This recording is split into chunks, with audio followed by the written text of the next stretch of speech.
I'm gonna give you the best first time anyone's ever had. He was just a regular lonely loser, just like some of you, but then a hot and bad assassin shows up as his maid, and totally falls for him. Hito was just a regular loser who is chilling at home during his summer break while his parents were off on their Hawaii trip. Hito was your typical guy who locked in all day, spending his days simping over online waifus and play with his joystick alone, while his house slowly turned into a trash heap. One morning, as he was still half asleep after shaking his joystick, the doorbell rang. Checking the security cam, he saw a gorgeous and cute girl standing outside, asking for a maid job. Completely lost on what to do, Hito let her in and casually asked if she had any work experience. Her answer, "Yeah, I used to be an assassin. Took out anyone who betrayed my master." Hito nearly had a heart attack. Trying to keep it together, he asked if she was joking, but nope, she was dead serious. Then she dropped another bombshell. Her master had actually sent her to serve him. Now officially panicking, Hito asked if he had any weird connection to this so-called master. The maid casually explained that his grandma once knew her master's son's third cousin's driver. So, basically, we're complete strangers. Hito blurted out, accidentally cutting her off. Realizing she might take offense, he quickly changed the topic, nervously asking what kind of assassination skills she had. To answer, she dragged him to the backyard and casually threw a bunch of knives at a tree, lining them up perfectly in a straight vertical row. Hito's soul nearly left his body, shaking. He told her he didn't need anyone eliminated and that since he had no real connection to her master, she should probably just leave. The girl looked disappointed but respected his decision. Apologizing for the trouble, she turned and walked away. Hito let out a huge sigh of relief as the assassin maid walked away. But just as he was about to relax, he noticed she left something behind, a small bell. Thinking he should return it, he ran after her, calling out. Just as he reached the crossroad, the most wanted killer of all time came again. Truck Kun is coming toward him. His brain barely had time to process that he was about to become roadkill when, out of nowhere, the assassin maid leaped in and yanked him to safety. As she got up, she looked strangely flustered, clutching her chest. Weird. I've never saved anyone before. Why is my heart beating so fast? She muttered. Hito just stared, unsure how to react. She left again, but something inside him changed. Wait. He called out. She turned back, confused, as he hesitated before finally blurting, "Can you come back and, do a test run of your skills?" Back at his house, she immediately launched into a serious lecture on knife techniques. Hito, sweating, quickly interrupted, No, I just meant, like, cleaning. You know, maid stuff." He pointed at the pile of trash bags cluttering the room. The maid glanced at them and casually asked, "How many of these have bodies inside?" Panic hit him like a truck. What? None. I just need someone to clean the house, okay. No assassinations involved. She looked at him for a long moment before nodding. All right. If I can be a good housekeeper, will you hire me? Sure. Hito mumbled, unsure what he was getting himself into. Determined, she grabbed a mop and got to work, only to immediately snap it in half. A second later, she knocked over the bucket, sending water everywhere, and somehow ended up with the bucket stuck on her head. Embarrassed, she quickly apologized. Don't worry, I'll clean it up right away." But before she could, she slipped on the wet floor. Hito instinctively reached out to help, but before he could touch her, she did a flawless mid-air flip and landed perfectly on her feet. For a second, she looked proud until the bucket plopped back onto her head. Hito sighed, shaking his head. "Are you always this clumsy?" Looking down, she muttered, "I'm not really good at anything except, well, killing. I understand if you don't want to hire me anymore." Instead of answering, Hito gently pulled the bucket off her head and handed her a towel. "You can always learn new things." She looked up, eyes wide with surprise. Together, they started cleaning, and after a while, the house actually looked livable again. Maybe, just maybe, this assassin maid thing wouldn't be so bad after all. Hito gets hungry, but his new maid is hopeless in the kitchen. So, he steps in to help. She takes on chopping veggies and, in seconds, shreds a whole cabbage with insane knife skills. Hito then brings out some pork cutlets, but the maid looks at them like they're alien food. She casually says taste doesn't matter to her, she only eats for nutrition. Hito takes it personally and starts hyping up the cutlets, raving about the shop he got them from. But she stays unimpressed. Still, he's convinced she'll react once she tries them. That's when he realizes he doesn't even know her name. She tells him she doesn't have one and that he can call her whatever he wants. After thinking, he just settles on Maid for now. When they start eating, Hito eagerly watches her reaction. She doesn't care much for the taste, but there's something warm and comforting about it. She tells him it's delicious, making him happy until he gives her a special sauce that's basically 90% MSG. The moment she tries it, the explosion of flavor completely overwhelms her. Later that night, Hito wakes up crying from a nightmare about his mom leaving him. Still feeling uneasy, he heads to the kitchen for some noodles but stops when he sees someone inside. His paranoia kicks in. What if the assassin maid is trying to kill him? Slowly, he peeks in and nearly freaks out. She's standing there with a red smudge on her face. I bet you guys this loser is almost got fucked. His mind jumps to the worst, but when she turns around holding a sauce bottle, he sighs in relief. The maid panics, but Hito tells her to chill. He totally gets the struggle of late night cravings. To make things better, he whips up some leftover food and cup noodles for their midnight snack. As they eat, the maid suddenly asks if he was having a nightmare. She explains that while heading to the kitchen, she heard groaning from his room and, thinking he was under attack, snuck in, only to find him crying in his sleep. Hito immediately feels embarrassed, but it gets worse when she adds that he was calling out his mom's name over and over. Trying to lighten the mood, the maid shares her own dream where a giant talking sauce bottle appeared, but when she tried to lick it, it vanished. Hito is completely speechless. She then admits that this was a new experience for her. Until now, all her dreams had been about killing or being killed. That's why she feels sad that he had a bad dream, but she doesn't know how to comfort him. Hito brushes it off, saying it's no big deal. Ever since his mom left, he's had these dreams often.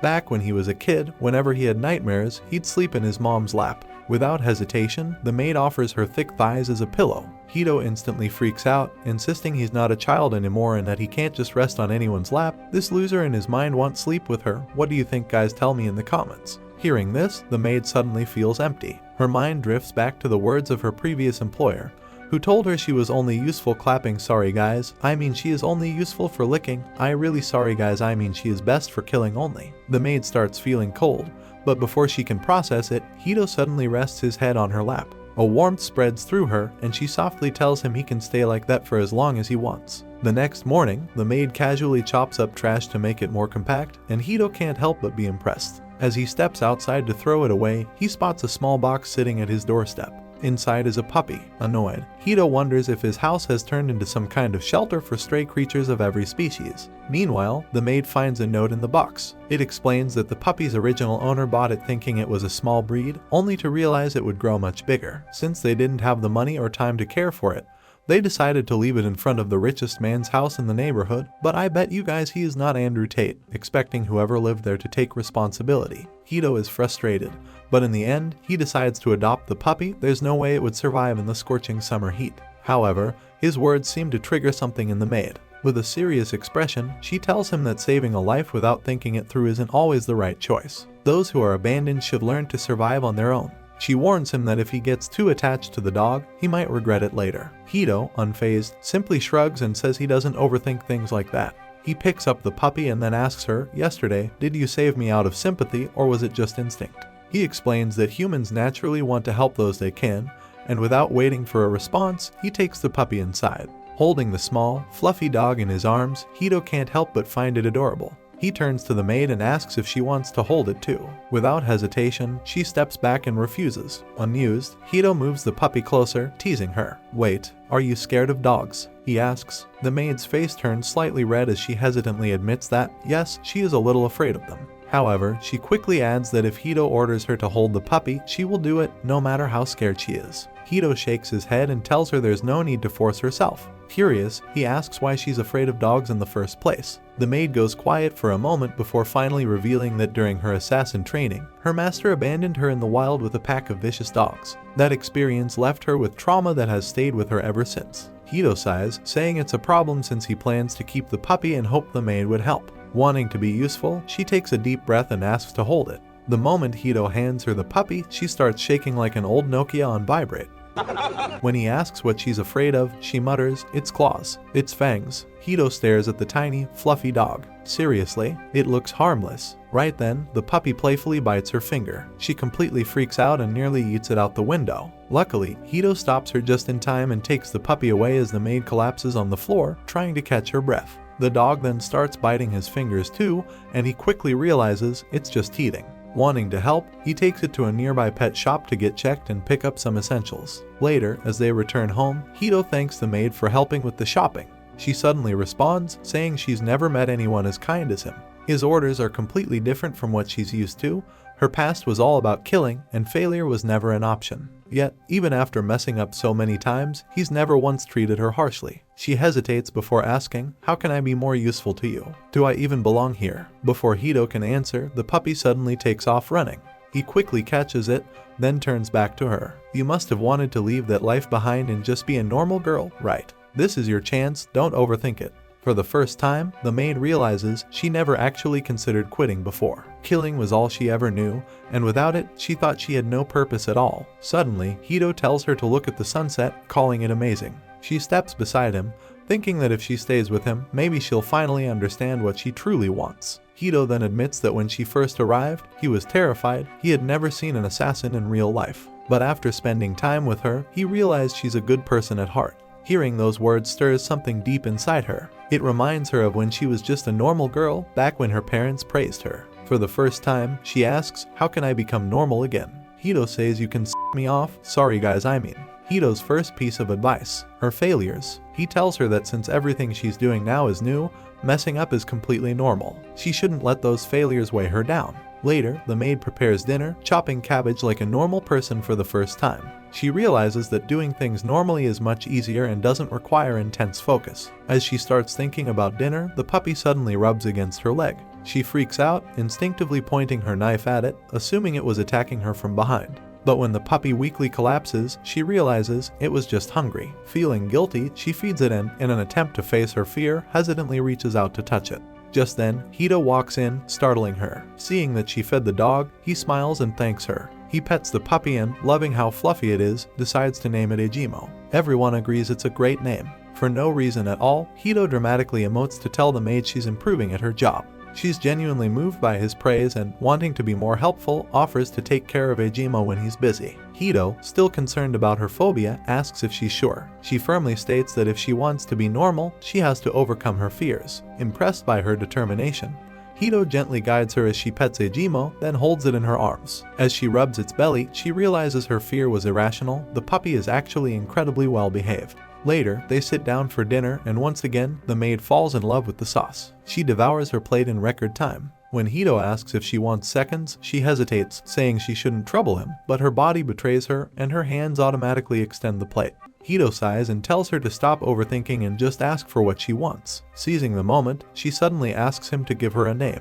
Hito starts with some basic questions, including her birthday, the only thing she knows. It was snowing heavily that day. Hito decides to name her Yuki, which means snow. But the moment she hears it, painful memories flood back. Her previous master also called her Yuki because she was cold-blooded, just like snow. She hated that name. But as Hito excitedly talks about how much he loves snow and winter, her perspective shifts. For the first time, Yuki doesn't feel like a burden, it feels warm. She smiles, thanks Hito for the name, and then starts repeating it like a Pikachu. The next day, as Yuki plays with Aimo, Hito approaches her with a piercing gun. He plans to get a piercing to look cool in front of his friends but isn't confident enough to do it himself, so he asks Yuki to do it for him. She takes the gun and gets ready, but just before pulling the trigger, she freezes. Trembling, she asks, "Is this my punishment for doing something you didn't like?" She admits she's scared of hurting him. Hito, confused, asks, "Didn't you used to pierce people?" On a much bigger scale. Before she can answer, the doorbell rings. Yuki goes to check, and outside stands Rico, Hito's younger sister, practically bouncing with excitement. He had texted her about getting a dog, and she rushed over to see it. When Yuki opens the door, Rico stares in shock. A girl in her brother's house. A pretty girl, no less. Once inside, she's even more stunned, not just by the clean house but by the fact that her awkward older brother has a maid. She immediately grabs his cheeks, demanding why he never told her. Hito groans, explaining that their mom would have freaked out, so he only mentioned it to their dad, who casually approved. Rico, unimpressed, tugs his cheeks again. Curious, Yuki asks why they live separately. Rico suddenly turns shy and looks away, while Hito explains, "She's obsessed with beautiful things, that's the only reason I didn't tell her about you." The girls introduce themselves, and Rico compliments Yuki's name. Yuki smiles, thanking Hito for giving it to her since she used to be an assassin and never had a real name. Hito panics, trying to stop her, but it's too late. Rico freezes. But instead of fear, she looks amazed. "So, you're beautiful and strong." She excitedly asks for an autograph, only to be disappointed when Yuki's handwriting turns out to be childish and messy. Seeing their reaction, Yuki quickly explains, "I'm not good at writing, but I can speak 12 languages fluently." Rico's admiration doubles. She suddenly decides to base her summer project on Yuki and asks her to show off her assassin skills. Hito immediately protests, "Don't write anything that could get her in trouble." But Rico shrugs, saying she'll just disguise it as fiction. Determined, she asks Yuki for a demonstration. Yuki leads her to the backyard. Rico stands with an apple on her head, completely unfazed, trusting Yuki's aim. With one swift move, Yuki throws a knife, hitting the apple dead center. Rico is thrilled. She asks where Yuki even pulled that knife from. Yuki casually replies, "From my clothes. I used to carry 16 knives, but Hito said that was too much, so now I only have 5. As Rico bombards Yuki with questions, her stomach suddenly growls. Hito laughs, pointing out that it's almost lunchtime. Rico excitedly asks Yuki to make her signature dish, but the only thing Yuki knows how to cook is shredded cabbage. Since they're not herbivores, they decide to grab Big Macs instead. While eating, Rico notices a poster for a summer festival happening tonight. Hito mentions that they sell a special sauce there, and the moment Yuki hears that, she starts drooling. She eagerly asks him to take her, and he happily agrees. At the festival, they try out a shooting game. Rico misses every shot, and when Yuki takes over, she also fails, realizing the gun is rigged. Doubting her skills, she wonders if she's even fit to be an assassin. Next, they try goldfish scooping, where Yuki finally redeems herself. Then, they reach the sauce shop. Yuki devours crackers drenched in delicious sauce, completely lost in bliss. Meanwhile, Rico runs off to grab drinks, leaving Hito and Yuki waiting. As they sit, Hito asks if she's ever been to a festival before. Yuki nods but explains she only ever went to kill her targets. Her mood darkens as she recalls her past, until suddenly, fireworks light up the sky. She's completely mesmerized. Soon, Rico returns, sitting between them to watch. But on their way home, a biker suddenly speeds toward them. A woman screams that he's a robber, and in the chaos, he nearly runs over Rico. Yuki reacts instantly, pulling Rico to safety. Hito rushes over, relieved they're okay, but notices Rico looking oddly flustered after being held in Yuki's arms. Shaking it off, he turns to the biker, furious that he not only robbed someone but also endangered innocent people. People like him deserve to be punished. Before he can stop her, Yuki accepts the mission. She scales a building like Spider-Man and starts chasing the biker across the rooftops. Rico, excited, insists they follow. She wants to see Yuki beat him up. As they race after her, Yuki spots the biker and leaps from the rooftop. With 2 quick throws, she takes out his tires, sending him crashing into an alley. Hito and Rico arrive just as Yuki steps toward the robber, knives in hand. Hito panics. Wait, don't kill him. But Yuki simply taps his helmet. This is his punishment. I don't believe it! Just then, the woman he robbed arrives with a policeman. Yuki watches as the biker gets arrested, then turns back to Hito. This is what I think a normal punishment is. Hito sighs in relief, at least she's adapting. Hito and the girls head home, and Rico excitedly tells Yuki that her school friends will lose their minds when she tells them about her. Yuki, curious, asks about school since she's never been to one. Rico explains that school is fun as long as the quiet kid doesn't bring a semi-automatic. She then dashes off toward her house, leaving Yuki deep in thought. Her words spark an idea, maybe attending school will help her become normal. She shares this with Hito, and he agrees, though he wonders if she's even eligible for school at her age. Time passes, and summer vacation comes to an end. As Hito returns for the new school year, he starts worrying about whether Yuki will be okay alone at home. Suddenly, one of his delinquent friends rushes over, asking if he's heard about the mysterious Maid cosplayer in town. Hito spits out his drink and immediately pretends he knows nothing to avoid suspicion. Another friend chimes in, saying he's actually seen the maid at the library. Hito is confused. Why would Yuki be at a library? Before he can process it, their teacher walks in. Alright, class, we have a new transfer student today. The moment Yuki walks in, Hito's soul leaves his body. The teacher introduces her as Hito's cousin and tells her to sit in front of him. Hito is still buffering. Then, Yuki turns to him with a smile. I look forward to studying with my master. The entire class erupts in jealousy. The rest of the day is absolute hell for Hito. By the time school ends, he's practically turned to stone. As he drags himself outside, he spots Rico waiting for him. That's when it clicks. She's behind all of this. Before he can even react, she leaps with joy. Surprise. Hope you loved it. Hito sighs, utterly disappointed. As they walk home, Rico proudly explains that Yuki is a fast learner. She mastered the basics of everything in just 3 days. But Hito is more concerned about other things, like, how did Yuki even get into his school, and specifically into his class? He asks why she had to pretend to be his cousin and why they kept it a secret from him. Yuki casually explains that it was Rico's idea.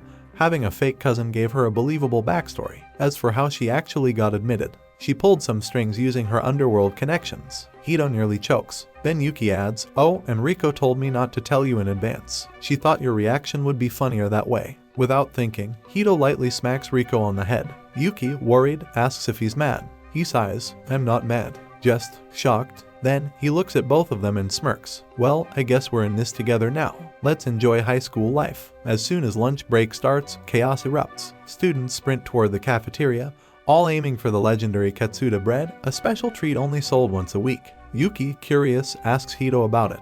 He explains that Katsuda Bakery is famous and their school has a deal with them to sell their bread once a week. Because it's rare, only a few pieces are available and everyone rushes to grab them first. He starts listing the different flavors, including one with a special sauce inside. That's all Yuki needed to hear. Before Hito can say anything, she declares she'll get the bread for both of them. Hito warns her that their classroom is the farthest from the cafeteria, so it won't be easy. But Yuki isn't backing down. Without hesitation, she jumps out the window. Hito, horrified, rushes after her, only to see her land on the rooftop like it's nothing. As he yells for her to stop, he notices the fierce determination in her eyes. That's when he realizes there's no stopping her now. Yuki sprints along the railing, laser focused on reaching the Katsuda store before anyone else. Watching her, Hito is suddenly reminded of Rico. Whenever she craves desserts, nothing can stop her. He sighs, realizing that when girls are after food, logic no longer applies. Just then, he spots a group of hardcore Katsuda bread fanatics charging toward the store. If Yuki lands in front of them,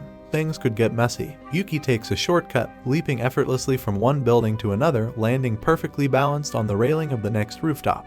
Without missing a beat, she drops down gracefully right in front of the bread store and walks in like she owns the place. She confidently orders a stuffed bread for herself and a sandwich for Hito. But when she returns to him, her entire body is trembling, not from excitement, but from disappointment. The woman at the store told her that each person can only buy one bread. Apologetically, she explains that she got the stuffed bread for herself and a regular cafeteria bread for him instead. Hito shrugs. No worries, I'll eat the regular one. Yuki suddenly offers him her Katsuda bread. He shakes his head, telling her to enjoy it. He's had it before, and it wouldn't be fair if he took it when she was the one who earned it. Yuki's face lights up with joy. She happily digs into her stuffed bread, and Hito can't help but smile just watching her enjoy it. Suddenly, Yuki breaks off a piece and holds it up to him. Before he can react, she shoves it deep into his mouth. Hito nearly chokes. Later that night, Rico shows up at Hito's house to spend the night with Yuki. She excitedly tells him that she's always wanted an older sister, so much so that, at one point, she even imagined Hito as a girl. Hito stares at her. Reign in your imagination. Ignoring him, Rico grins and says she's come up with the perfect plan to make Yuki her sister. Hito should just marry her. Hito nearly chokes on air. Rico casually explains that it would be the perfect ending for everyone. Seeing Hito's flustered reaction, she adds that it's obvious Yuki likes him. Hito immediately denies it, but Rico just smirks. You wouldn't understand a girl's feelings, but I can tell. Yuki might confess to you any day now. She even claims that their mom would probably approve, though their dad might be a different story. Right then, Yuki walks in. Who's getting married? Hito panics, but Rico doesn't even blink. Yuki, I'd love it if you married my brother. Without hesitation, she turns to Yuki. Do you like Hito? Yuki nods innocently. Of course, I admire him a lot. Hito is seconds away from losing his mind. Before he can say anything, Rico smoothly changes the subject, saying she wants to eat some fruit outside. As they enjoy the night air, Rico starts shipping them again. She casually tells Yuki that once Hito turns 18, they can legally marry since Yuki is already older. Yuki suddenly freezes. She has no idea what marriage even is. Rico waves it off. Nothing you can't handle. Hito, completely done, tries to shut his sister up. But Rico smirks. Wouldn't you be happy marrying a pretty and dependable girl like Yuki? Hito blushes. He can't even deny it. See, Rico grins. Point proven. The next day at school, Hito is barely functioning. Thanks to Rico keeping them up all night, he's exhausted and ends up dozing off in class. The teacher, annoyed, throws a piece of chalk at his head. Yuki, acting on reflex, slashes at midair with insane precision. Her plan backfires. The two halves of the chalk go flying, smacking Hito right in both eyes. Yuki panics. Wait, that's not how it happens in the movies. The entire class, including the teacher, stares in disbelief. No one understands how or why the chalk split into two. Hito heads to the infirmary to get his eyes checked and is surprised to find a hot nurse to clap. She introduces herself as Nazca. I promise guys he is clapping in his mind, and she begins examining his eyes while casually making conversation. So, what's your relationship with Yuki? She asks. Hito stammers, saying she's his cousin. Nazca chuckles. You two look nothing alike. Before he can explain further, she suddenly leans in closer. You know, you're exactly my type. Hito has no idea how to respond, but I think guys he is happy because she is a mature woman. Wow! Incredible! After finishing her checkup, Nazca confirms that his eyes aren't damaged. But just as he relaxes, she walks to the door, locks it, and turns back to him with a smirk. We must stay focused, brothers. Before he can react, she pushes him onto the bed, ready to his lollipop. Now, let's check the rest of your body, she purrs, climbing on top of him. He is shouting for some protection. But Nazca completely ignores him, leaning in closer. I'll make sure your first time is unforgettable. Just as she's about to kiss him, the door lock suddenly snaps. Yuki bursts in. She had rushed over as soon as class ended, worried about him. But now, she's standing frozen in the doorway, staring at Hito pinned under another woman. Hito practically dives behind Yuki like she's his last line of defense. Yuki, help. This woman's insane. Yuki's eyes narrow. What exactly were you doing? Nazca casually shrugs. Relax, it was just a prank. I love messing with cute, innocent boys. Hito doesn't buy it for a second. A prank? You were about to devour me. But Nazca just waves him off like it's no big deal. Oh, come on. You still need eye drops. Come closer, I won't bite. Unless you want me to. Hito hesitates. Yeah, he's definitely not getting any closer. Nazca keeps teasing Hito, clearly enjoying how flustered he is. But before she can take it further, Yuki suddenly pulls him toward her. With a sharp glare, she tells the nurse, stay away from Hito. Hito's face turns bright red. It finally hits him. Yuki is jealous. Without another word, she grabs his hand and drags him out of the infirmary. Nazca smirks and calls after them, come back anytime if you need help. Yuki doesn't let go of his hand until they reach a quiet spot. Then, she suddenly apologizes for pulling him so forcefully. Still flustered, Hito barely manages to respond before Yuki gets serious. I have something important to tell you. Hito's heart skips a beat. Wait, is she about to confess? He braces himself,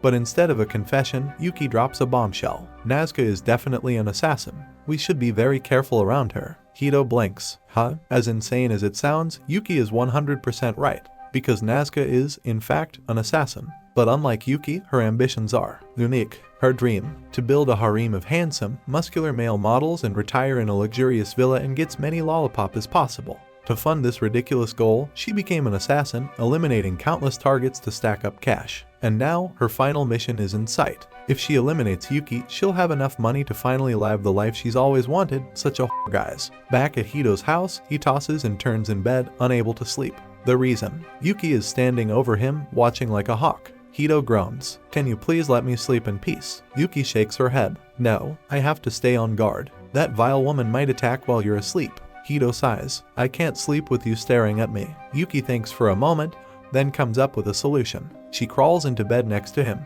Hito freezes. Now he's fully awake, flustered, and sweating. He quickly pulls the blanket over himself, hiding from the dangerous thoughts invading his brain. Trying to change the subject, he mutters, I'm more worried about you than myself. Yuki pauses. Hito continues, I think Nazca might be after your life. Her face turns serious. That possibility hadn't crossed her mind until now. But it makes sense. She reassures him, don't worry. Someone like her is no threat to me. I could handle her in my sleep. Still, she begins wondering, how did Nazca find her? Is her past finally catching up to her? And worse, has she dragged Hito into it? Suddenly, she reaches out and holds his hand. No matter what happens, I'll keep you safe. No matter the cost. Hito's entire brain malfunctions. His face heats up as his heart pounds. To shake off his flustered state, he jumps up and decides to open the window for fresh air. Yuki stops him immediately. Let me do it. There's always a chance of snipers. She walks over and unlocks the window. The moment she does, her senses tingle. A delicious, familiar scent drifts into the room. Sauce, her favorite sauce. Her mind zeroes in on it. Where is it coming from?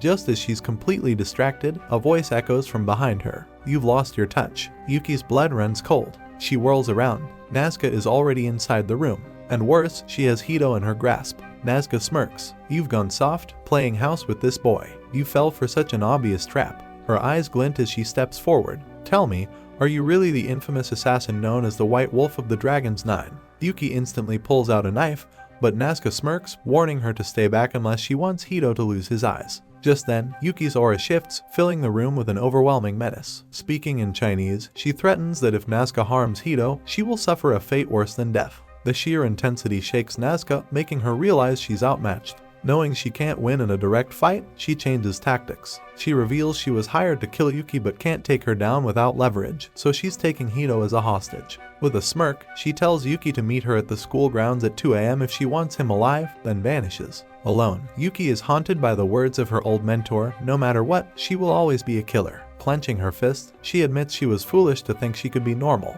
The only way to protect Hito is to kill Nazca, erase all evidence, and leave forever. But as she hardens herself for that decision, she remembers Hito's wish for her to stay, and realizes she wants the same thing.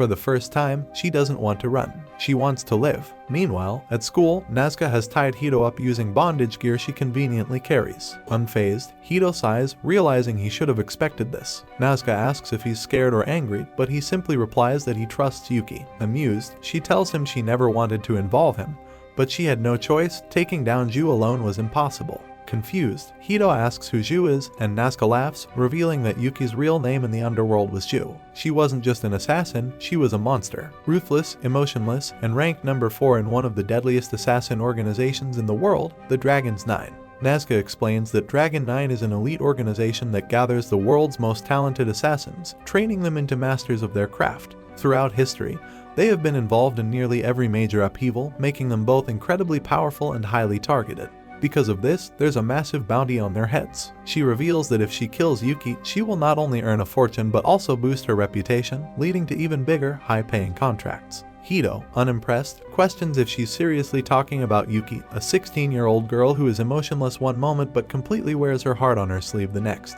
Annoyed, Nazca snaps at him, insisting that she's certain Yuki is the infamous assassin Ju because she has been spying on her for weeks. However, as she watches Hito, suspicion creeps in. Something about him doesn't add up. No normal person would stay this calm while being held hostage. More importantly, he has managed to break through Yuki's cold exterior, something no one in Dragon 9 has ever done. Nazca now believes there's something extraordinary about him, but instead of seeing it as a threat, she decides to use it to her advantage. She knows Yuki will do anything to protect Hito, and in doing so, she will expose a weakness. As the clock strikes 2 a.m., Yuki arrives. Without hesitation, she dashes toward Nazca. Nazca fires her gun, but in a flash, Yuki effortlessly deflects the bullets. Not missing a beat, Nazca switches to plan B. She fires at the ground. The bullet triggers a trip mine. Yuki realizes too late. A massive explosion erupts, engulfing her in flames. Nazca laughs, thinking she's won. Hito, horrified, watches in shock. As the smoke clears, Yuki emerges completely unharmed. In a blur, she lunges at Nazca, who barely manages to block her attack. Trying to shake her confidence, Nazca taunts her, claiming that if Hito ever learns the truth about her past, he will never let her stay by his side. But Yuki doesn't even flinch. Instead, she tells Nazca to stop yapping, because Hito has school tomorrow, and if they keep this up, he'll be too sleepy in class. Nazca loses it. "Are you even taking this seriously?" she screams, furious that Yuki isn't reacting the way she expected. Frustrated, she tells Yuki to shut up and die already. If she refuses to, then Hito will pay the price. With a smirk, Nazca presses a few buttons on her smartphone. Instantly, red laser dots appear on Hito's arms and legs. Nazca smirks. "Give up now, Yuki." But Yuki doesn't hesitate. In an instant, she dashes forward. Nazca, panicking, slams the button. But before the snipers can fire, 4 knives slice through the air, striking the laser points perfectly. The bullets veer off course. Nazca stares in horror. That wasn't luck. That was inhuman precision. Desperate, she tries activating another trap. But before she can, one of Yuki's knives flies straight at her hand, destroying her smartphone. Nazca screams, "That was brand new. I didn't even get insurance." Before she can react, Yuki is already in front of her. Nazca, now truly terrified, grabs her gun and points it at Hito, her last hope. Yuki kicks it away in a split second.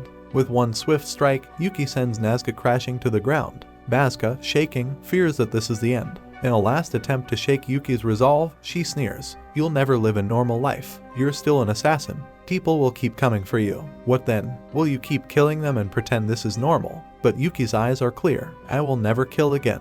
And I won't let anyone die because of me either." With that, she frees Hito from the restraints and walks away. Nazca, still lying on the ground, watches them leave in disbelief. Everything she had heard about Yuki was true. She was someone who would go to the depths of hell to get what she wanted. Fortunately, Yuki never wanted to kill her. Otherwise, she would have been dead long ago. Nazca bursts into laughter, relieved to have survived a fight with one of the world's deadliest assassins. Meanwhile, as Hito and Yuki walk home, Yuki suddenly apologizes and tells him that if he wants, she can disappear from his life to keep him safe. Noticing the sadness in her voice, Hito simply holds her hand and asks her to teach him self-defense so he can protect her next time. Yuki, touched by his words, smiles and they head home together. The next day at school, Yuki dominates the volleyball match, scoring point after point.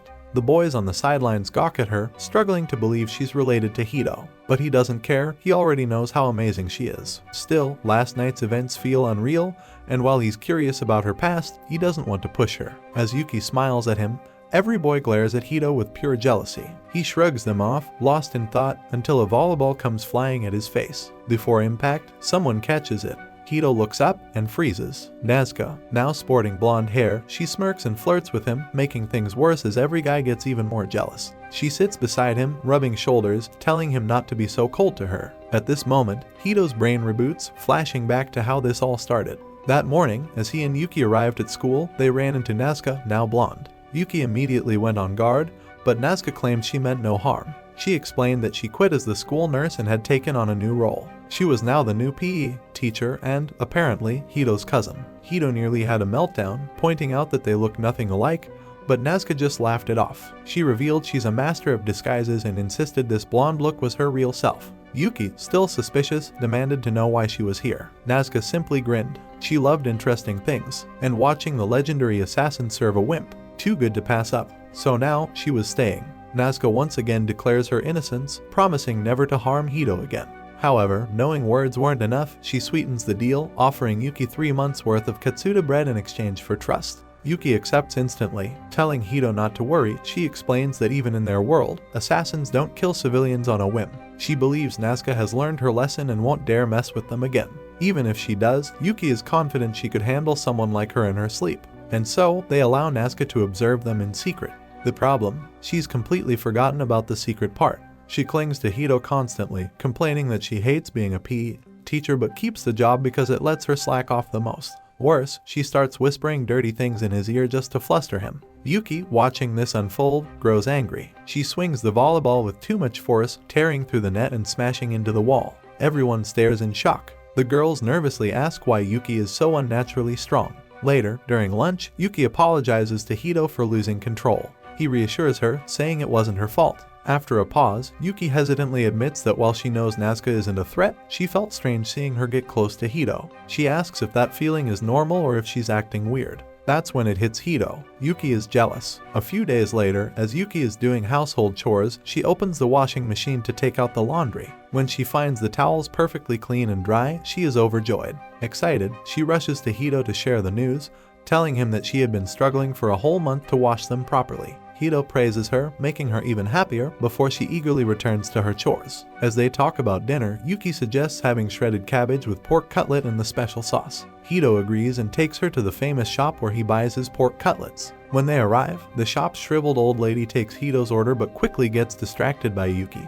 who is pressing her face against the glass window, drooling at the sight of the huge tubs of sauce. Meanwhile, she notices the old man in the shop chopping pork cutlets. His hands tremble at first, but the moment he lifts his knife, his movements become perfectly precise, cutting each piece with flawless accuracy. Yuki, watching in awe, immediately assumes that he must be a master assassin. Hito, knowing better, chooses not to crush her wild imagination. The old lady, confused by Yuki's rambling, asks Hito what she's talking about. To cover for her, he quickly lies, saying that Yuki is just a huge fan of their sauce. Hearing this, the old lady smiles warmly. She then proudly tells Yuki that she is the one who created the sauce recipe. Yuki is completely starstruck. Her eyes widen, and she asks the old woman, "Are you a god?" She thanks her deeply, explaining just how much the sauce means to her. Until she tasted it, she had never truly experienced the flavor of food. The old lady listens kindly before smiling and telling Yuki that perhaps what she had been missing all along was warmth and happiness. She gently adds that the reason Yuki was able to taste the sauce now was because, for the first time, she was truly happy. Yuki pauses for a moment and realizes the old woman might be right.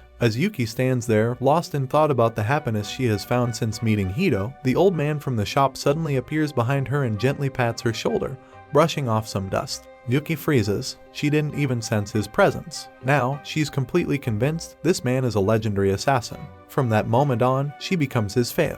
After tasting some freshly made sauce and feeling on top of the world, she and Hito return home to have dinner. Later that night, as Yuki does the dishes, Hito decides to search for information on Dragon 9. However, all he finds online is that it's supposedly just a Chinese legend.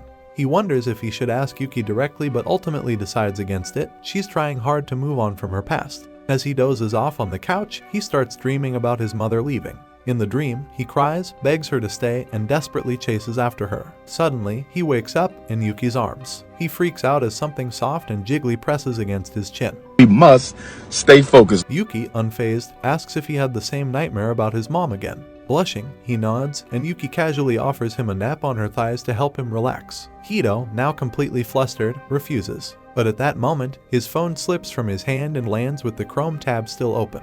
Yuki picks it up and sees that he was searching about her old organization. Looking at him, she asks, "Are you curious?" Hito hesitates but admits, "I just wanted to know more about you." Yuki sighs, explaining that she doesn't actually know much about Dragon 9. She wasn't involved in its operations. She was simply a mindless killer, focused only on completing her mission so she wouldn't be discarded. Because of this, she never paid attention to the larger underworld structure. She admits that her past has left deep scars, and even now, ordinary things in her new life feel dazzling. But despite everything, she's glad she met Hito. She finally got the chance to become normal. Hito, hearing this, turns red with embarrassment. Still, he manages to say, "I'm glad you came to me too." Yuki smiles softly before deciding to share something more personal. She tells him that the reason she wanted him to rest on her lap again is because, the first time they did, she truly felt like she was helping him. Hito, already flustered, turns even redder. Wanting to return the gesture, he decides to tell her something about himself as well. Hito hesitates before telling Yuki that although his dream started as a nightmare, something changed. As he kept chasing after his mom, he suddenly entered the light, where Yuki appeared like an angel, coming to save him. The next day, Yuki finishes her chores as usual and heads to the market for grocery shopping. As she moves through the stalls, every guy in the market stares at her, but she doesn't pay them any mind. While picking out vegetables, an old shopkeeper helps her. Just then, a nervous girl approaches. Blushing slightly, the girl confesses that she has been watching Yuki for a while and finds her really pretty and cool. Yuki is flattered by the compliment, but then the girl suddenly asks where she got her uniform, because it's not something normal people wear and she wants one too. Yuki is shocked. Did this girl just say maid uniforms aren't normal? Soon, Hito arrives at the market to pick up some magazines, and Yuki immediately asks him if maid uniforms are really unusual. Hito awkwardly tells her the truth. On the next Sunday, they decide to go shopping for casual clothes for Yuki. When they arrive at the shopping complex, Rico is already there, waiting for them. However, to Hito's horror, Nazca is there too. Completely baffled, he demands to know what she's doing here. Nazca casually admits that she planted a bug in his room and overheard their plans. Hito, completely fed up, tells her to leave. But Nazca simply smirks and insists that he needs expert advice on picking clothes for Yuki, and she's the best person for the job. Rico, now intrigued, asks if this cool and mature woman is also an assassin. Nazca grins before smothering Rico between her marshmallows, causing her to awaken yet another kink. Recovering quickly, Rico suddenly remembers a store that has perfect clothes for Yuki. She confidently leads them there, but it turns out to be a cosplay shop. Grinning mischievously, Rico hands Yuki an even more eye-catching maid outfit and makes her try it on. As soon as Yuki steps out, Rico snaps dozens of pictures, revealing that this was her plan all along. However, Yuki isn't impressed. The outfit may look fancy, but it's completely impractical. The next outfit Yuki tries on is way too short, and she immediately dislikes it. It's not good for hiding knives. Hito sighs, telling her that she doesn't need knives anymore since she's no longer an assassin. But Yuki insists that just having them nearby makes her feel calm. Realizing the cosplay shop isn't working out, they finally head to a normal clothing store. Yuki tries on several outfits, and while she's distracted, Rico and Nazca sneak a swimsuit into the mix. Once Yuki steps out in different outfits, Rico and Nazca turn to Hito and ask which one he likes best. Feeling cornered, Hito eventually admits that he prefers her in a long white dress. Nazca immediately bursts into laughter, teasing him for his pure-hearted fantasies. Hito, completely done with her, decides he doesn't want to be around her any longer. After buying nearly everything Yuki tried on, they start heading home. On the way, they pass a Halloween store, and Rico darts inside excitedly to check out the costumes. She dresses up as a witch, and Yuki, wanting to match, does the same, but somehow makes it look even better. Nazca, on the other hand, chooses something completely different, dressing up like the cops from those kinds of videos. Rico, fully impressed, loves her style. Before they know it, Rico and Nazca start bonding over their twisted fantasies, laughing together like long-lost friends. Meanwhile, Hito and Yuki watch from a distance, questioning where their lives went wrong. Hito remarks that Rico loves Halloween, but he's never been that interested. However, as they walk, he spots a poster for a popular zombie movie and asks Yuki if she'd like to see it. The other girls are immediately on board, but Yuki hesitates, revealing that she has never seen a movie before. Hito is surprised and asks if she's never been to a cinema hall. Yuki replies that she has, but only to take advantage of the dark and assassinate her targets. An awkward silence follows. Hito, trying to move past it, tells her that this time she should experience it for real. They head to the cinema, and while Nazca falls asleep mid-movie, Yuki is completely engrossed. As the film progresses, her fear grows. By the time it ends, she has developed a full-on phobia of zombies. Rico, laughing, reassures her that zombies are slow and dumb and that Yuki could easily take them down. Yuki agrees but admits that she hates the smell of rotten bodies. She then points out that since zombies are already dead, she can't even kill them.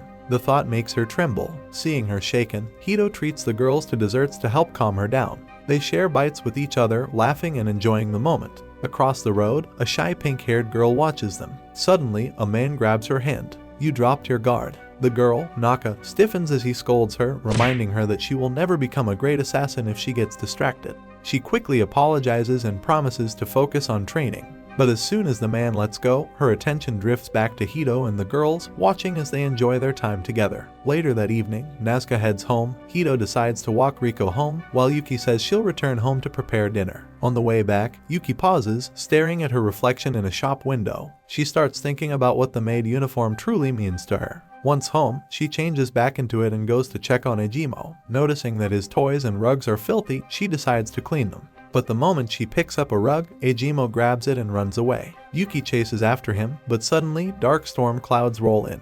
Thunder rumbles across the sky. A sense of unease creeps over her. Her paranoia kicks in, and before she knows it, her mind starts conjuring visions of a zombie attack. Meanwhile, Aimo keeps fooling around and accidentally knocks over a table in the kitchen, causing a bowl of cold soup to spill on him. The sudden noise startles Yuki even more. When Aimo walks toward her with a dirty towel draped over his head, she panics. Her mind, still stuck in zombie paranoia, convinces her that he's an undead creature. Without hesitation, she attacks. By the time Hito returns home, he finds that Yuki has completely shredded Aimo's towel. The dog now looks miserable, his once beloved towel in tatters. Yuki, realizing her mistake, apologizes immediately and promises to mend it. Hito doubts it's possible, but seeing how guilty she feels, he simply lets her do as she wishes. Then, he notices that she has changed back into her maid uniform. Curious, he asks if she didn't like the clothes they bought. Yuki shakes her head. "I loved them, but I just can't bring myself to move on from this uniform." She then explains that her previous master, an ailing old man, was the one who helped her escape her life as an assassin.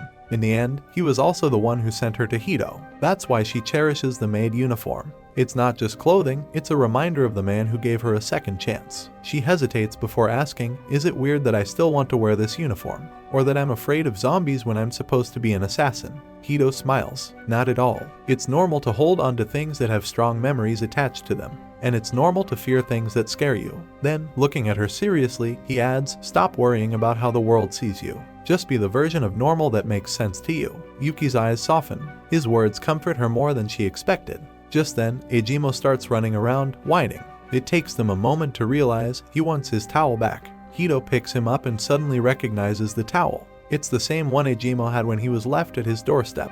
Realizing this, Hito mutters, so he's attached to it, because it reminds him of his family. Yuki, watching the little dog struggle to hold onto something precious to him, quietly understands. She touches the small bell around her neck. It's the only thing that reminds her of her sister. Hito immediately stiffens. "Wait, you have a sister." But instead of answering, Yuki just stares at him blankly. The next day, Hito and Yuki visit a ramen shop with Nazca, as she's the only one who can help them track down Yuki's sister. Before discussing anything, Nazca demands that Hito treat her. Moments later, she slurps down an entire bowl of ramen faster than Naruto, then leans back and smirks. "That was good, but not nearly enough to pay for my services." Hito, annoyed, tells her to split the bill, but Yuki pays no attention to them. She's too busy pouring her favorite sauce all over her ramen. Nazca, horrified, freaks out. As a self-proclaimed disciple of Gordon Ramsay, she declares that adding sauce to perfectly made ramen is a crime against food. Yuki ignores her completely. However, as she pours, she realizes something terrifying. Her sauce bottle is almost empty. Her expression darkens. Seeing this, Hito quickly takes her to the shop to buy more. But when they arrive, the tiny old lady at the counter shakes her head.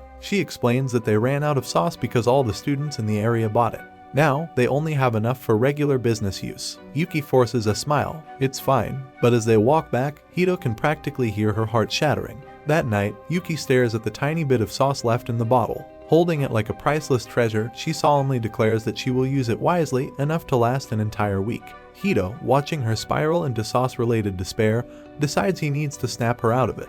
He suddenly asks about her sister. "What will you say to her when you finally meet?" Yuki hesitates. "I don't even remember her face." She explains that she was taken from her family at a young age, and most of her memories are faint and scattered. The only thing she knows for sure is that their mother gave them matching bell accessories. She has always kept hers, hoping that one day she will recognize her sister. Then, for the first time, Yuki admits something else. She's scared. She fears that if she finds her sister, she might hold a grudge against her. Hito, sensing her unease, nervously asks if he should tell Nasuka to stop looking. But Yuki shakes her head. Even if she's afraid, she still wants to know. Even if her sister hates her, she just wants to know that she's doing well. Just as Hito and Yuki are shopping, his friends show up, surprised to see them together. They explain they came to buy the latest album of their favorite singer, Nasuka, who's also performing at the local festival. Hito's short friend grows jealous, suspicious that two pretty women related to Hito suddenly transferred to their school. He complains that Hito barely spends time with them now. The taller friend shrugs it off, saying at least Hito looks happy with Yuki. Before Hito can respond, they start exposing his dark, edgy middle school phase. Panicking, Hito tries to shut them up.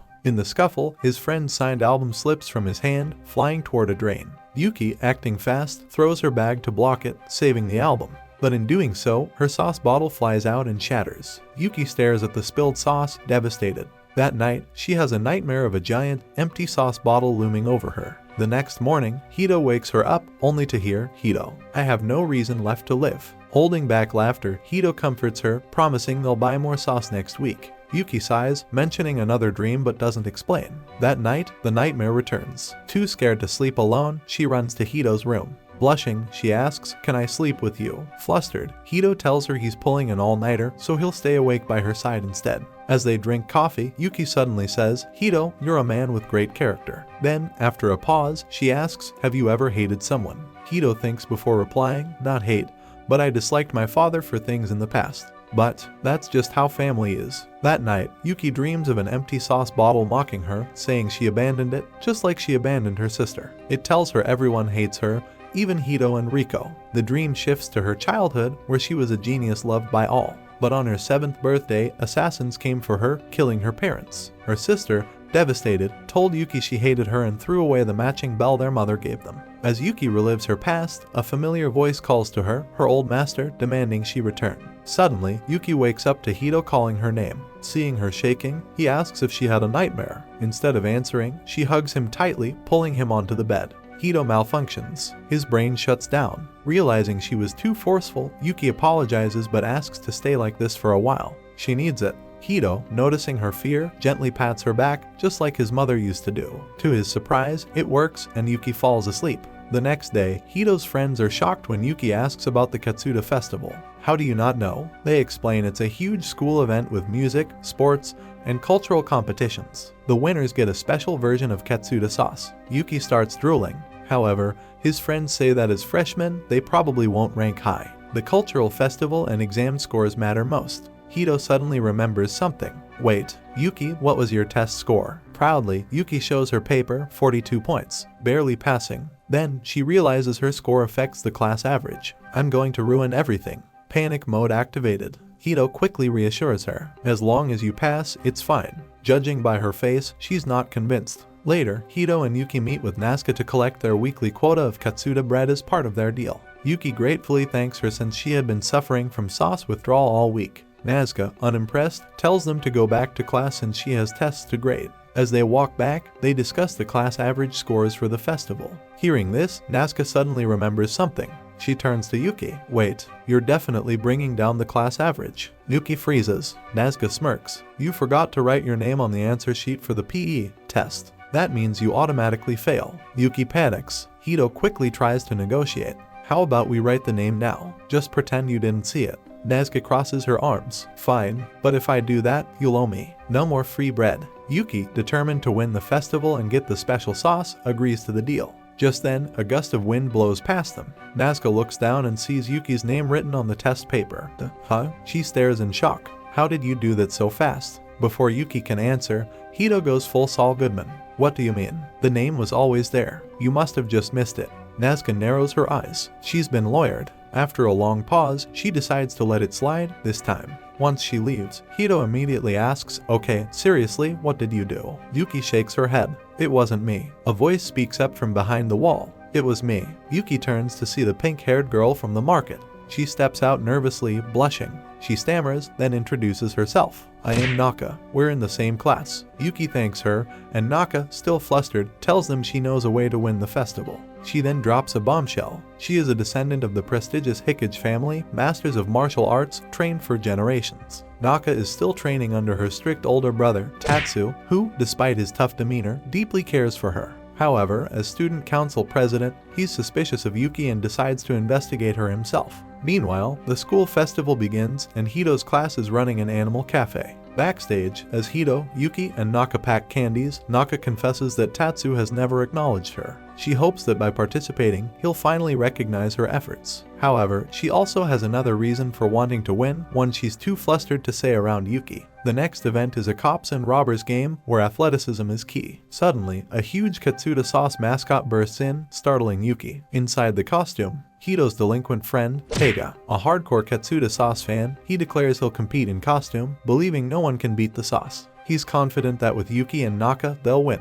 Hito, however, notices Naka is oddly eager for someone who never stands out in gym class. She admits she just doesn't like attention. Yuki trusts in Naka's abilities and promises to defeat Tatsu's team. Unbeknownst to them, Tatsu overhears. His expression darkens, convinced Yuki is turning his sister against him. Later, as Hito and his friends eat lunch, Teiga boasts that he'll wear the sauce costume during the event to attract media attention. Hito immediately grows worried. If the event ends up on the news, it could expose Yuki's face to dangerous people. Before Hito can react, Rico arrives, and he and Teiga go to meet her. Meanwhile, Naka shyly asks Yuki to be her friend. Yuki agrees instantly, making Naka overjoyed. As the competition begins, hosted by Idol Nazca, the main event is revealed, a 1v3 tag game. Tatsu, as student council president, must capture 3 students, but if one escapes, their team wins. Everyone must wear class-themed outfits, meaning Yuki's wolf costume hides her identity. The game starts, and Tatsu demolishes everyone. Only Yuki's team remains. Feeling confident, Teiga challenges Tatsu, and gets instantly destroyed. Tatsu turns to Yuki, ready to capture her. She grabs his arm, stopping his throw.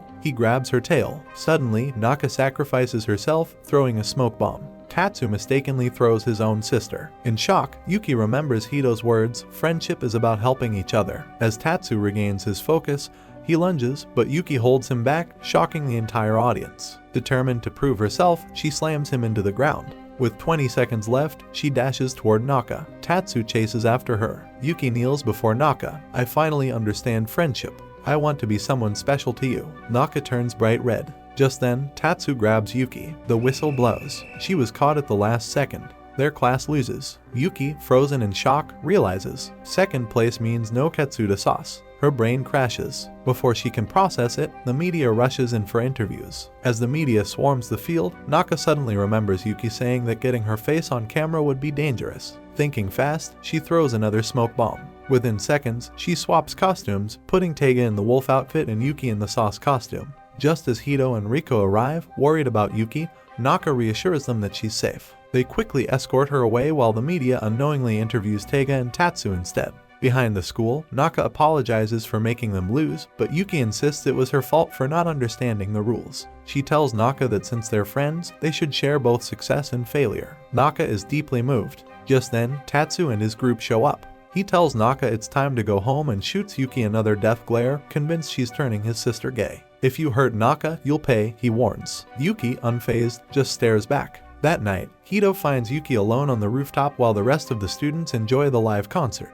She confesses that she has mixed feelings about the festival. Hito simplifies it for her, saying she enjoyed it. Yuki realizes he's right. Then, Hito casually mentions, "We can always try to win next year." Yuki freezes. She has never thought so far ahead. Until now, she lived believing she could die at any moment. But suddenly, she's thinking about tomorrow, a future she wants to see. The next day, Hito and Yuki invite Naka over. She shows off her ninja skills, throwing shurikens at a target. Impressed, Hito and Yuki applaud.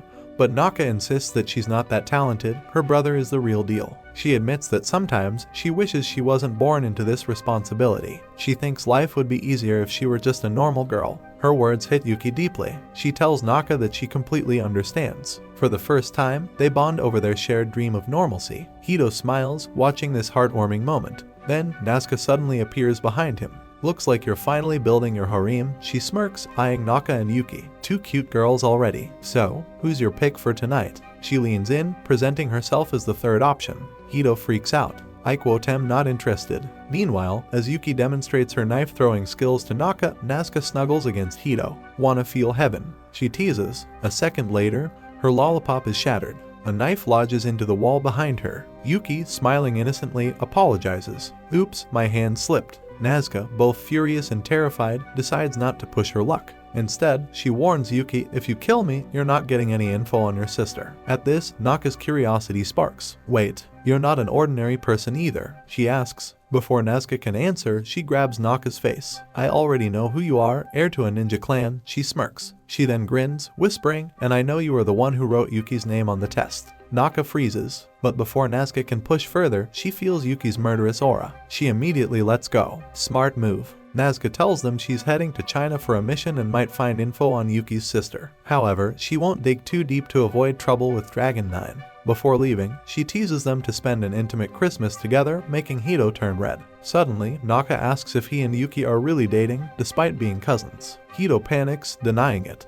But when he turns to Yuki, she's lost in thought, realizing she was always alone before. Now, she has people to protect. Hito assumes her feelings for him are familial, and he's okay with that. Just then, snow begins to fall. Later, Hito receives a message from his dad, he's coming home for Christmas. The next morning, Aimo plays in the snow. Hito builds a tiny snowman, and Yuki tries to copy him, but hers is comically deformed. Hito reassures her, calling it unique, and she believes him until Aimo jumps on it and destroys it. Yuki looks devastated. Before she can react, Hito gets a call from his dad. Looking uneasy, he tells Yuki he's going to Rico's house. Yuki makes a small request before he leaves. Later, as Hito walks through the cold streets, he wonders why Yuki wanted to meet at the market. Then, he spots a huge crowd. Curious, he joins them, only to freeze. Everyone is staring at Yuki, dressed like a model, waiting for him. She walks up and wraps a scarf around his neck. I warmed it for you, she says. Hito short-circuits. It's Christmas, and now everyone will think they're dating. Before he can protest, Yuki grabs his hand. That's the intention. Hito starts trembling. Yuki explains she saw how upset he was, so she called Rico for advice. Rico suggested taking him on a date to lift his mood. She just wants him to be happy. Still flustered, Hito decides to go along with it. As they hold hands and walk, he starts questioning his feelings for Yuki once again. As the snow falls, Hito smiles, saying he loves snow. Yuki suddenly starts laughing and blushing. Her name also means snow. Even though she knows Hito wasn't talking about her, hearing him say that makes her feel happy. Hito turns bright red, his heart pounding. For some reason, he can't stop being drawn to Yuki. The next day, Rico comes over, proudly telling her brother how she helped Yuki pick her outfit to have the maximum impact on him. Hito, still flustered from yesterday, asks if Rico is sure Yuki has romantic feelings for him. He finds it hard to believe, but Rico is convinced. Yuki likes him too much, she's just not aware of it yet. Hito remains skeptical, so Rico pulls out a love compatibility app meant for people who aren't couples yet. Hito doesn't believe in such things, but Rico insists it's accurate. One of her friends confessed after using it, and now they're dating. She starts asking him questions about his and Yuki's interactions. At first, Hito answers casually, but as the questions get more direct, he becomes increasingly self-conscious. Finally, Rico asks if either of them has ever said they like each other. Hito lies and says no. With that one negative answer, his compatibility with Yuki comes out to 96%. Rico gasps, "You two are basically a couple already." Hito turns even redder. Just then, Yuki returns from grocery shopping. He has no trouble talking to her normally, but Rico isn't done yet. She grins mischievously and starts asking Yuki the same questions. Hito watches in pure horror as Yuki answers yes to everything. Her score, 100%. According to Rico, there's now 196% mutual affection between them. She confidently declares, Yuki is soon going to be my sister-in-law. Later that night, they have dinner under the heated table. Rico, as usual, starts exposing embarrassing stories about Hito. Panicked, he tries to stop her, not wanting Yuki to see his childish side. Rico, seeing through him, casually tells Yuki that's exactly why he's freaking out. Furious, Hito decides to teach his sister a lesson.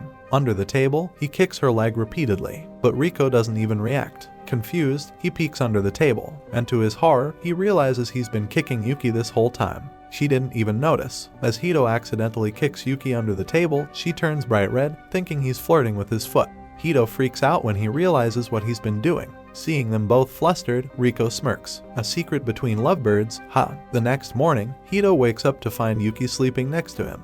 He panics, sneaks out, and goes outside to calm himself. Yuki has been having nightmares, and he told her she could sleep next to him. Now, he regrets it. Having her so close makes his emotions a mess. Just then, Yuki steps outside. Are you okay? Hito quickly makes up an excuse about deep cleaning day. Yuki believes him and starts cleaning.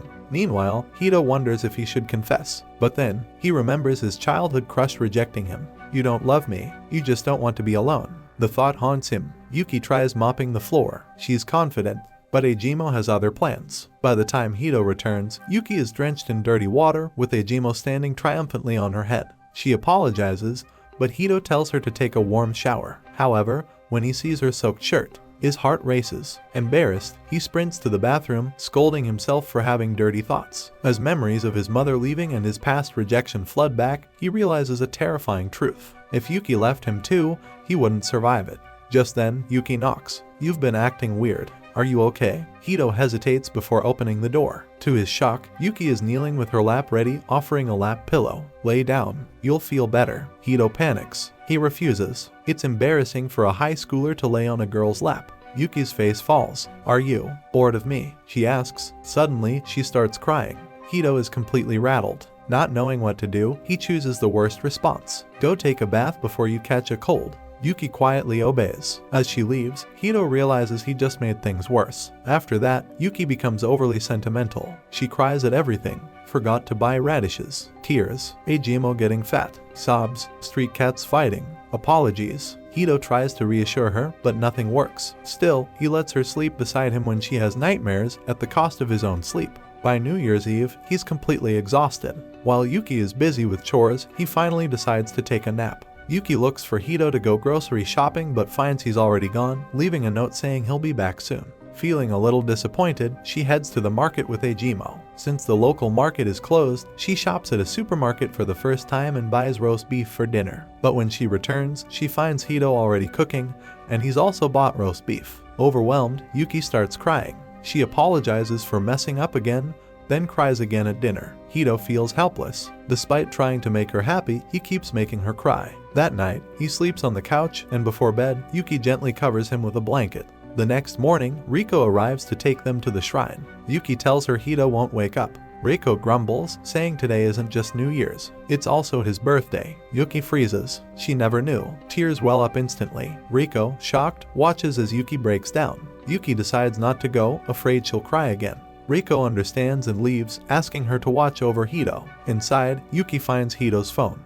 A message from Naka asks if they want to go to the shrine together. Since Hito is still asleep, Yuki goes alone. At the shrine, Naka is surprised Yuki came without him. She explains the importance of the first shrine visit and how people draw fortune slips. Yuki decides to draw one. Her eyes widen. It says she has uncertain luck and may lose or part ways with things. Yuki's hands tremble. Tears stream down her face. Outside, she tells Naka that this must mean she'll lose Hito. He's been acting distant, like he doesn't need her anymore. Every time she thinks about it, she can't stop crying. Naka, unsure how to help, tells Yuki about the time she couldn't stop crying. When her mother died, Yuki completely breaks down. Naka gently tells her, tears come when emotions overflow. The more you cry, the lighter your heart becomes. She encourages Yuki to let it all out. If she does, the pain will fade, and one day, she'll be able to smile again. Yuki feels better after hearing Naka's words. Naka tells her to cry as much as she needs before they make their shrine wishes. Yuki prays to continue living with Hito and her friends. Meanwhile, Hito is still sound asleep when his dad calls.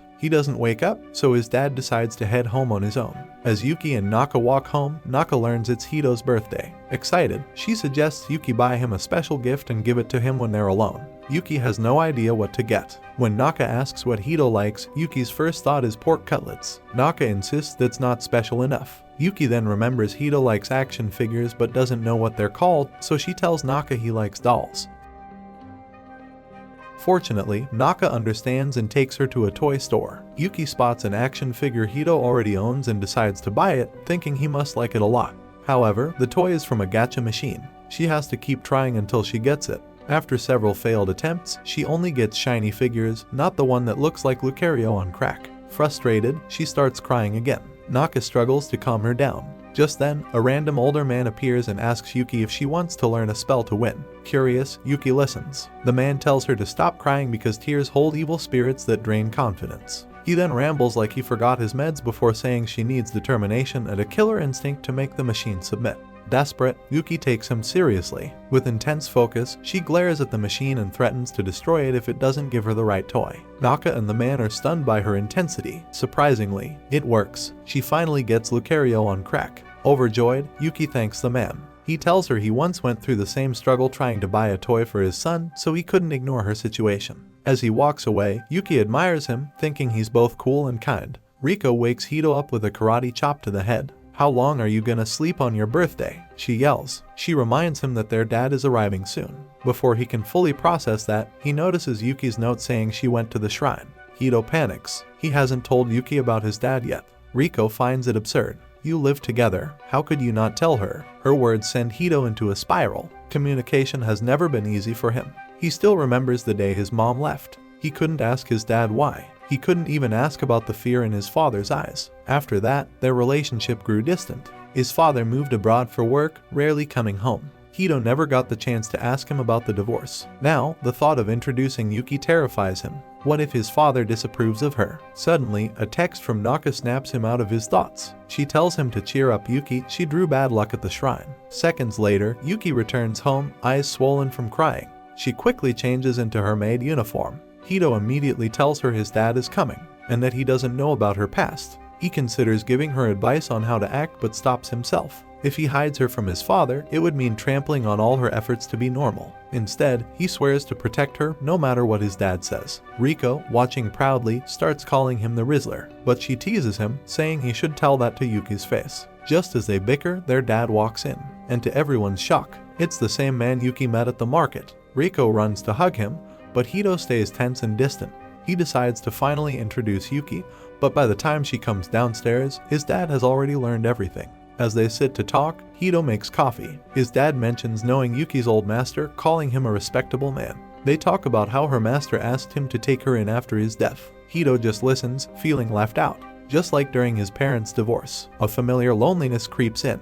He realizes there's so much he didn't know about his dad, about Yuki, and maybe he's always been assuming what others think rather than asking them directly. As Hito's dad finishes his conversation with Yuki, he prepares to leave for Rico's house to talk with her mom. Rico invites him to stay and celebrate Hito's birthday, but he declines. Hito doesn't even like his birthday, he says. Still, he congratulates Hito for turning 16 and hands him a gift from both him and his estranged wife. After that, he plans to attend a company meeting and then return abroad. Hito suddenly feels uneasy. Even now, he won't get a real conversation with his father. As his dad and Rico sit in a cab, Hito finally decides to act. He holds the cab door and asks his dad for permission to let Yuki stay with him. His dad pauses, staring at him. Then he asks, "What do you want?" For the first time, Hito speaks honestly. "I want Yuki to stay with me." His father nods approvingly. "Then follow through with your decision. I'll explain things to your mom." With that, he leaves. Hito feels lighter. This is the first time he's ever truly expressed himself to his father. Behind him, Yuki is practically glowing. Hito just said he wants her to stay. Before she can say anything, Hito's dad calls back, asking to speak to her. Over the phone, he tells Yuki, "Hito is changing because of you. Keep looking after him." Yuki is overwhelmed. After the call, she gathers her courage and asks Hito to see the night view with her. Before he can respond, she lifts him up and leaps onto the rooftop. Panting and clutching her racing heart, she watches as the sun sets. She wishes him a happy birthday and hands him the action figure she bought. But to her horror, she gripped it too tightly. It's completely broken. Tears well up in her eyes again. But this time, Hito understands. He finally realizes how anxious she must have been when he was avoiding honest conversations with her. And he doesn't want to keep running. He opens up. He tells Yuki that the action figure is from his favorite childhood show, from a time when his parents were still together. He shares his insecurities, how he's avoided his father ever since his mom left, how he wonders if he can ever repair their bond. Then he looks at Yuki and tells her, "I don't want us to drift apart because of a lack of communication.